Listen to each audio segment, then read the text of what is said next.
For over 110 years, Bugatti cars have been at its highest point in the automotive industry, creating the world's most powerful and luxurious cars. And every car crafted since the company was founded has been desired by collectors and praised for its comfort, design, elegance, performance, and technology.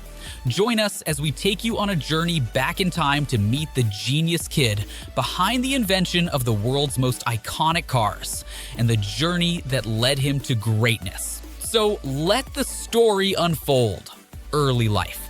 The story begins with a young boy who had an obsession with mechanics and design, and who hailed from a family of artists and designers. Ettore Arco Isidoro Bugatti was born on the 15th of September 1881 in Milan, Italy, as the eldest son of Carlo Bugatti and Teresa Lorioli. His father, Carlo Bugatti, was a prominent Italian decorator, designer, and manufacturer of Art Nouveau furniture, models of jewelry, and musical instruments, while his mother, Teresa Lorioli, was a talented painter. His younger brother, Rembrandt, was a well-known animal sculptor.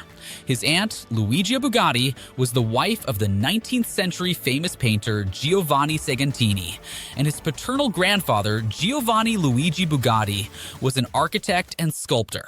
Ettore's father had hoped that Ettore should follow a respectable technical apprenticeship with one of the Milanese tri-quadricycle manufacturers, but young Ettore quickly demonstrated a natural understanding of the vast range of aspects of motor vehicle construction. In 1898, with the partnership of Prinetti and Stucchi, young Ettore, while demonstrating his remarkable ability, constructed his very first car, the Bugatti Type 1, which had 4 engines, 2 on each side of the rear axle.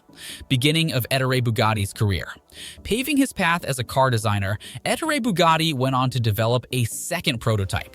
With the financial help from Count Guglielmi, the Type 2 was designed, and it was also a prize-winning exhibit at the Milan Trade Fair in the year 1901. Bugatti's prize-winning design also caught the eye of Baron Adrian de Turckheim. Impressed with this young designer's talent, Turckheim offered Bugatti the opportunity to join him and design automobiles at his Lorraine Dietrich car factory in Niederbronn. With frontier changes following the Franco-Prussian War, it had left de Dietrich with 2 car factories in 2 different countries, which was the Niederbronn plant. It was where Bugatti had relocated in Alsace, which had been part of Germany since 1871, and had reverted to French control only in 1919. Fast forward to 1902, Ettore became the head of technology at de Dietrich. From 1902 to 1904, de Dietrich built the Type 34 and Type 567, and at the time, it was identified with the name de Dietrich License Bugatti. While continuing to work for de Dietrich, Bugatti met Emile Matthias, a French businessman who founded the car firm Matthias in 1910. The two became first friends and then business partners. In 1904, Bugatti and Matthias left de Dietrich in order to produce automobiles of their own. The automobiles were identified with the name Matthias Hermes License Bugatti. This partnership was short-lived only up till 1906. Afterwards, the partners went their separate ways, and Bugatti went on to set up a research center at Illkirch Grafenstaden.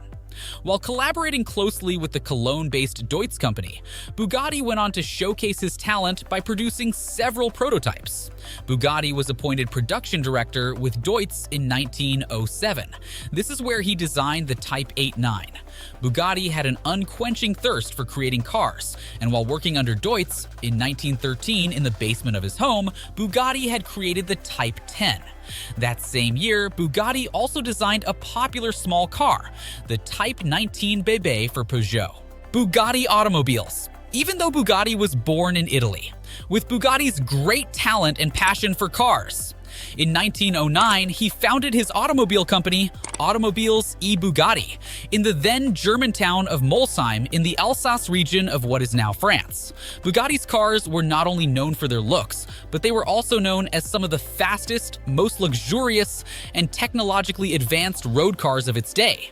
Its engineering paved the way to success in early Grand Prix motor racing, with a Bugatti car being driven to victory in the first Monaco Grand Prix, and it established its name fame as a pioneer with high performance in the automobile industry. But Bugatti didn't stop there, as he wanted to push it to the limits. Taking a slightly different turn during the ongoing World War I, Bugatti began designing airplane engines, notably the somewhat baroque 16-cylinder U16, which was never built in any large number and was installed only in a very few aircraft. Also between the wars, Bugatti successfully designed a motorized railcar dubbed the Autorail Bugatti, where he caught the attention of the government and won a government contract to build an airplane, which was the Model 100. While using two Type 50B Bugatti engines, it was designed by Louis Demange. But this airplane never got the chance to fly due to the outbreak of World War II. Bugatti was not just a car designer, he was a talented inventor who designed surgical instruments for a friend who was a professor at a nearby hospital, and this invention is still in use up to this day. Bugatti's personal life and tragedy. Bugatti married Barbara Maria Giuseppina Mascherpa in 1907. They had two daughters, Lebe in 1903 and Lydia in 1907, and two sons, Jean in 1909 and Roland in 1922. His wife Barbara died in 1944, and Bugatti remarried in 1946 to Genevieve Marguerite Delcouze. They had a daughter, Thérèse, in 1942 and a son, Michel, in 1945. Tragedy struck when Bugatti's son, Jean, was killed on the 11th of August, 1939 at the age of 30 near the Molsheim factory, while he was testing a Bugatti Type 57 tank-bodied race car. Following this incident, the company's fortunes began to go downhill, and World War II also ruined the factory in Molsheim, with the company losing control of its property. Anyway, during the war, Bugatti planned a new factory at Levallois in Paris and designed new cars. Due to a paralysis of Bugatti's mental faculties, for several months he had been confined to the Paris apartment he owned in the Rue Boissière. He was also unaware of the court decision where his property in Alsace, which had been confiscated by the state, was restored to him.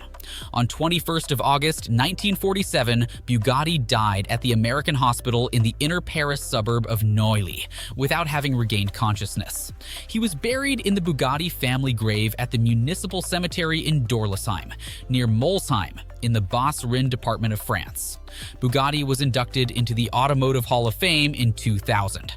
Bugatti had some true talent, and it definitely did not go to waste. As of today, the luxury Bugatti cars are still desired by everyone. What do you think? Share your thoughts and share this video with your friends. Thank you for joining us.